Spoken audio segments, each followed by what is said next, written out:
मावळ तालुक्यात मागील 2 दिवसांपासून पाऊस तुफान बॅटिंग करत आहे।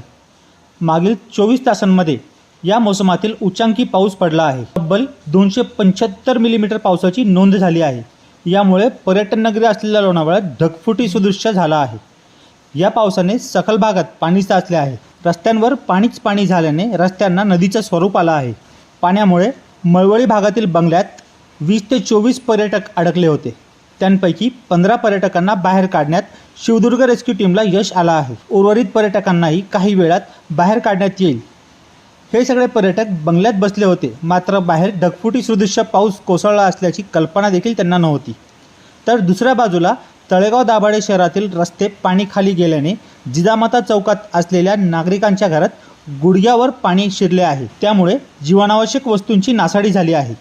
तळेगाव नगर परिषदेच्या ढसाळ कारभाराचा फटका नागरिकांना बसला असून वेळेत नालेसफाई केली असती तर ही वेळ नागरिकांवर आली नसती, असे येथील नागरिकांचं म्हणणं आहे। 1 जूनपासून 2601 मिलीमीटर इतकी पावसाची नोंद झाली आहे। गेल्या वर्षी आजच्या तारखेपर्यंत 2503 मिलीमीटर पावसाची नोंद झाली असल्याची माहिती हवामान खात्याकडून प्राप्त झाली आहे।